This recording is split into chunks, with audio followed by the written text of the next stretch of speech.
আসসালামু আলাইকুম এভরিওয়ান, যে যেখান থেকে আমার আজকের এই ভিডিওটি দেখছেন আশা করছি সবাই অনেক বেশি ভালো আছেন। আজকে আপনাদের সাথে শেয়ার করব স্পেশাল মজাদার একটি বিফ চাপের রেসিপি। আশা করছি আজকের রেসিপিটি আপনাদের কাছে ভালো লাগবে। যেহেতু সামনে কোরবানি ঈদ, আপনারা কিন্তু ইজিলি এই বিফ চাপটি তৈরি করে সবাইকে তাক লাগিয়ে দিতে পারেন।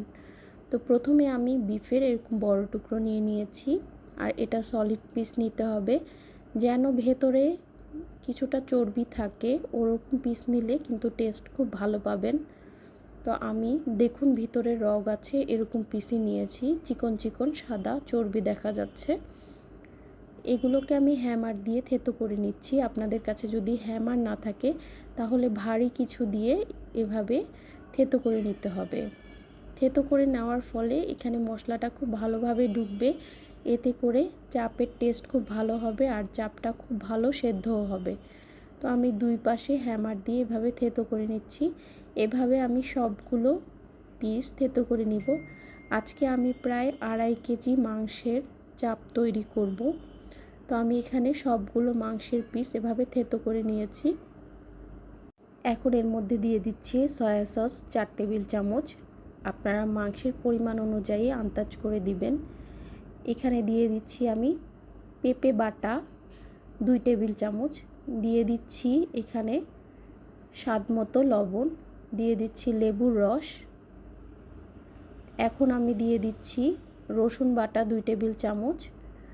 এখন দিয়ে দিব আদা বাটা 2 টেবিল চামচ। আমি এখানে কিন্তু পেঁপেটা খোসাসহ বেটে নিয়েছি। কাঁচামরিচ বাটা দিয়ে দিয়েছি 1 টেবিল চামচ, আর দিয়ে দিলাম এখানে মরিচের গুঁড়ো। এখন এখানে টমেটো কেচাপ দিয়ে দিচ্ছি 2 টেবিল চামচের একটু বেশি, আর দিয়ে দিচ্ছি এখানে গরম মশলার গুঁড়ো, আর দিয়ে দিচ্ছি সামান্য একটু টেস্টিং সল্ট। টেস্টিং সল্টটা আপনারা চাইলে স্কিপ করতে পারেন, তবে দোকানের মতো টেস্ট আনতে চাইলে আপনারা টেস্টিং সল্টটা অল্প একটু অ্যাড করতে পারেন। তো এখন সবগুলো উপকরণ খুব ভালোভাবে মেখে এটাকে আমি মেরিনেট করে রাখবো প্রায় 4 ঘন্টার জন্য। আপনারা চাইলে ওভারনাইটও মেরিনেট করে রাখতে পারেন, এতে করে টেস্টটা খুব ভালো আসবে। আর পেঁপে বাটাটা ইউজ করার সময় খেয়াল রাখবেন পেঁপের খোসা সহ কিন্তু আপনারা বেটে নেবেন। অন্যদিকে আমি একটা টক দইয়ের রায়তা তৈরি করে নিচ্ছি। রায়তার জন্য আমি এখানে নিয়ে নিচ্ছি টক দই। এই রায়তাটা দিয়ে যদি আপনারা চাপটা সার্ভ করেন খেতে কিন্তু অনেক বেশি ভালো লাগে। তো আমি এখানে টক দই নিয়ে নিলাম, লেবুর রস নিয়ে নিচ্ছি 2 চা চামচ, দিয়ে দিচ্ছি হাফ চা চামচ জিরার গুঁড়ো, হাফ চা চামচ লবণ এবং হাফ চা চামচ চিনি। এখন এখানে দিয়ে দিচ্ছি পুদিনা পাতা বাটা 1 চা চামচ, ধনে পাতা 1 চা চামচ, আর হাফ চা চামচ কাঁচামরিচ বাটা। সবগুলো উপকরণ খুব ভালোভাবে নেড়ে নিচ্ছি। চাইলে কিন্তু আপনারা এখানে চিনির পরিমাণটা একটু বেশি দিতে পারেন, তবে আমি যেহেতু এখানে মিষ্টির দোকানে টক দইটা নিয়েছি, এখানে কিন্তু এটা এতটা টক না, তাই চিনিটা একদম অল্প দিয়েছি। আপনারা চাইলে চিনিটা বাড়িয়ে দিতে পারেন। তো অন্যদিকে আমার চাপের মাংসগুলো ম্যারিনেশন হয়ে গেছে। 4 ঘন্টা পরে আমি আবারও একটু মেখে নিচ্ছি।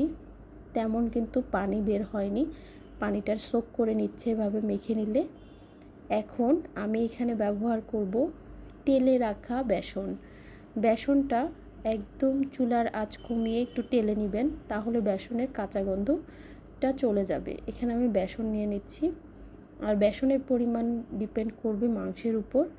আমার প্রায় 7 টেবিল চামচের মতো বেসন লেগেছে।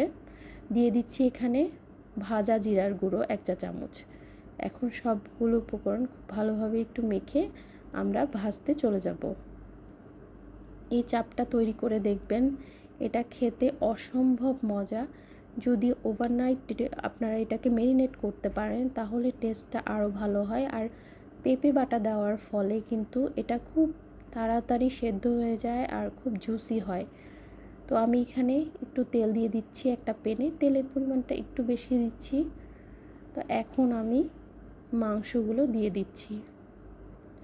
একটা পাশ একটু লাল হয়ে গেলেই আমি উল্টে নিব।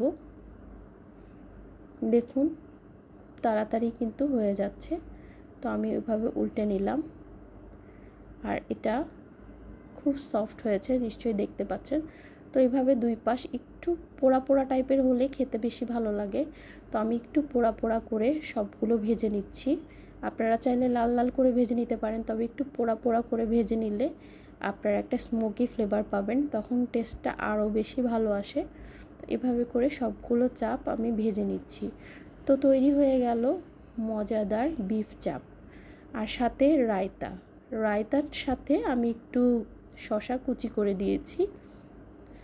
আশা করব আমার আজকের রেসিপিটি আপনাদের কাছে ভালো লেগেছে। ভালো লাগলে প্লিজ একটা লাইক এবং শেয়ার করবেন। সবাই অনেক বেশি ভালো থাকবেন, আমার জন্য এবং আমার পরিবারের জন্য দোয়া করবেন। আজকের মতো বিদায় নিচ্ছি। আল্লাহ হাফিজ। আসসালামু আলাইকুম।